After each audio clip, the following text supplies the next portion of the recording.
karena ini biasanya udah terjadi di lingkungan kita. Kalau buat bentuk-bentuknya sendiri ada apa aja sih Mbak Resa? Kalau menurut buku yang dibawa sama teman-teman ini? Oke, kalau untuk bentuk-bentuk dari perubahan sosial, teman-teman bisa buka halaman 27. Nah, untuk bentuk-bentuk perubahan sosial ini ada 3 macam. Nah, kalau yang pertama itu terkait perubahan yang cepat. Maksudnya ini perubahan cepat ini dapat diartikan sebagai revolusi. Nah, yang kedua lawannya dari perubahan yang cepat itu adalah evolusi, yaitu perubahan lambat. Kemudian yang kedua itu ada perubahan yang dikehendaki dan perubahan yang tidak dikehendaki. Nah, kemudian yang terakhir nih teman-teman, perubahan yang kecil dan perubahan yang besar. Itu bentuk-bentuk dari perubahan sosial. Poinnya tadi ada 3 ya teman-teman buat bentuk-bentuk perubahan sosial. Nah, buat lebih lanjutnya kita minta pembahasan lagi nih dari Pak Islam Budi tentang perubahan sosial. Oke, kalau di buku ada 3 ya. Kalau saya sebenarnya bisa simpulkan seperti ini. Perubahan itu bisa dilihat dari waktunya, dilihat dari luas sempitnya perubahan, bisa dilihat dari maju mundurnya, dan juga cepat lambatnya. Jadi ini sebenarnya banyak sekali ada yang direncanakan tidak bisa. Oke, kita bahas satu-satu. Yang pertama, dilihat dari segi waktu, perubahan itu pada diri kita misalnya ya, itu ada perubahan yang cepat, ada perubahan yang lambat. Ya. Kalau dalam skop yang luas sosial, itu ada perubahan yang cepat namanya revolusi. Misalkan kemarin ada proklamasi 17 Agustus, yang perubahannya cepat, segera, ya, dalam tempo yang sesingkat-singkatnya.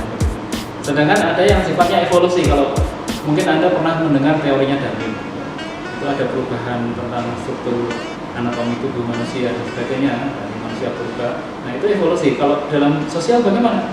Ya evolusinya evolusi sosial, seperti kebijakan-kebijakan yang selalu berkembang, kemudian akhirnya menjadi setelah sekian lama perubahan itu kelihatan nampak gitu. Tapi kalau dalam jangka pendek kelihatan yang revolusi.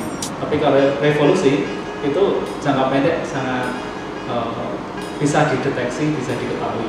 Ya. Tadi contohnya sudah yang revolusi, contohnya dengan proklamasi 17 Agustus, terus kemudian ada reformasi 98, kemudian yang evolusi jangka panjang itu tentang kebijakan itu yang dari waktu. Kemudian dari direncanakan itu ada 2, ada planned change dan juga unplanned change. Planned itu direncanakan, jadi sesuatu yang memang dirancang gitu, sehingga nanti perubahannya seperti ini sudah direncanakan dari awal. Ada tahap-tahap yang dilalui. Sedangkan yang unplanned itu serta-merta. Kita bergerak, kita usahakan dan kemudian tiba-tiba terjadi perubahan, itu yang unplanned, tidak ada rencana. Kemudian ada yang namanya perubahan yang bersifat besar dan kecil. Kalau kecil itu hanya perubahan itu hanya berpengaruh pada kelompok-kelompok kecil saja. Bisa individu, bisa 2 orang, bisa 3 orang begitu.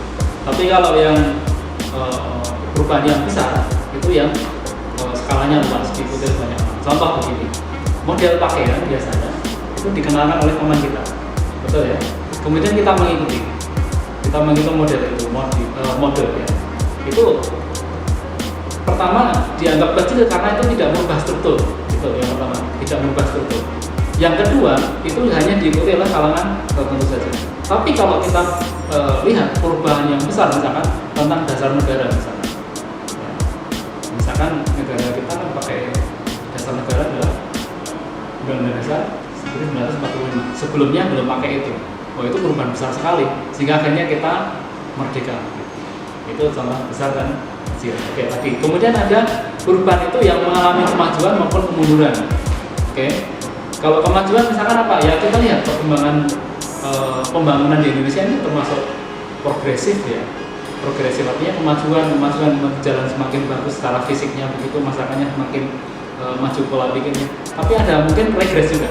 Regres contohnya ketika kalau bersifat dengan bencana saya kaitkan, tsunami di Aceh itu termasuk regres, karena dengan adanya tsunami akhirnya masyarakatnya mengalami kemunduran dan sebagainya.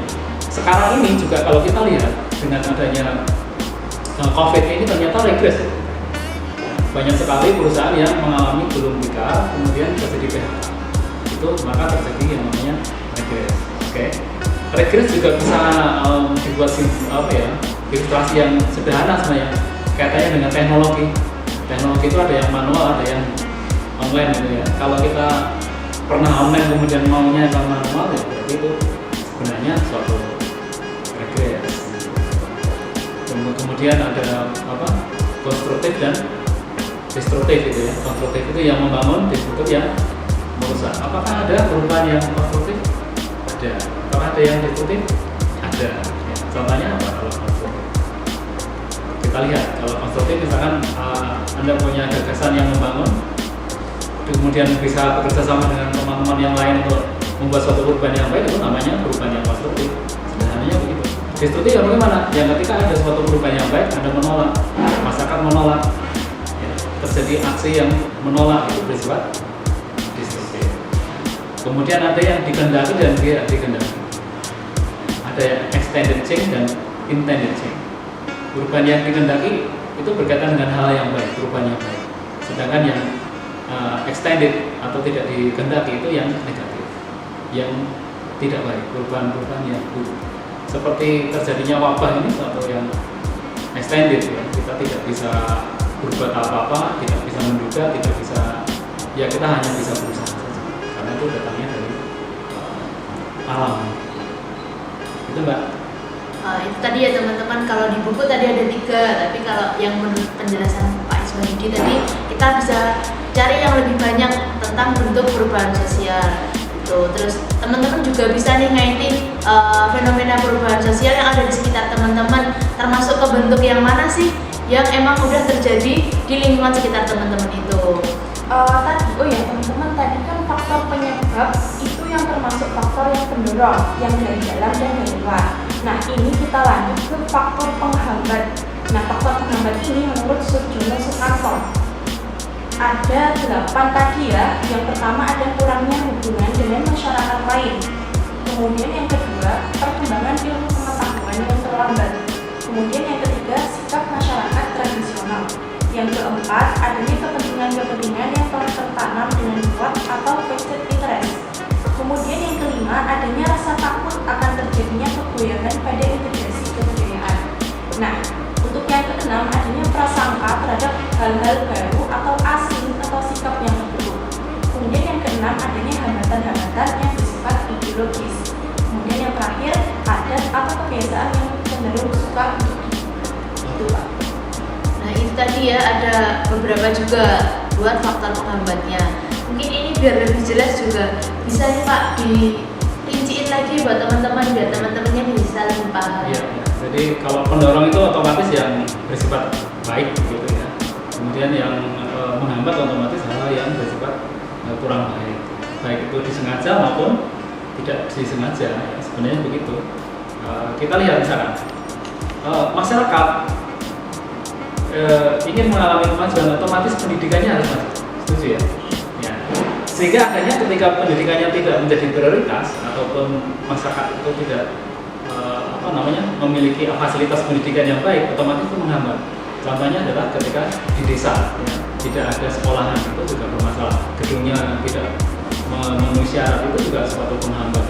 Satu ya, di bidang ilmu pengetahuan dan teknologi seperti itu. Yang kedua adalah ini tentang optimis sama pesimis. Ketika masyarakat itu optimis bahwa dia akan bisa merubah nasibnya dengan kondisi yang dia miliki, itu menjadi pendorong. Tapi pesimis tadi, adanya a priori dengan orang yang mengajak berubah, dengan adanya investor, dengan adanya orang asing, itu menjadi pendorong. Kemudian sikap tradisional ini harus dilawan dengan sikap yang nasionalis. Nasionalis bagaimana?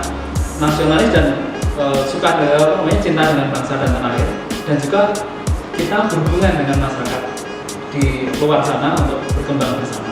Kemudian ada namanya vested interest. Vested interest ini poin teman, ini ya, tolong betul-betul dicatat. Vested interest. Vested interest itu suatu paham di mana satu orang atau satu pihak atau satu kelompok di dalam masyarakat menghambat semua perubahan. Jadi dia tidak mau berubah, dia mempertahankan nilai norma yang dia yakin, dia mempertahankan sistem yang dia yakin. Ya. Kenapa dipertahankan? Satu, mungkin karena dia memang secara ideologis sudah melekat, itu yang pertama. Jadi akhirnya menjadi orang yang kolot, tidak mau berubah. Itu hyperventilator. Yang kedua ini adalah menghambat yang disengaja. Jadi dia sengaja menghambat perubahan karena ingin menguntungkan dirinya sendiri. Contoh misalkan apa ya, buat yang simpel misalkan vested interest, misalkan jalan di aspal nggak boleh. Oke, ternyata ada alasannya karena di sana dengan tidak dibangun jalan, harus ada di seberangan secara manual, dia dapat keuntungan dari menyeberangkan manual. Itu yang gambaran sederhana. Misalkan lagi ada klinik kesehatan yang bersifat tradisional. Kalau bahasa tradisionalnya apa ya? Klinik yang bersifat tradisional, ada tabib gitu ya, ada bayi begitu, paranormal dan sebagainya. Ketika ada bantuan klinik ataupun dokter atau bidan masuk desa itu nggak boleh. Kenapa nggak boleh? Padahal ini kan suatu kemajuan. Karena dia punya kepentingan yang tertanam kuat. Disebut tadi dengan vested interest. Gitu. Ya. Sedangkan hal yang lain, pendorong mengapa saya kira Anda bisa baca di buku.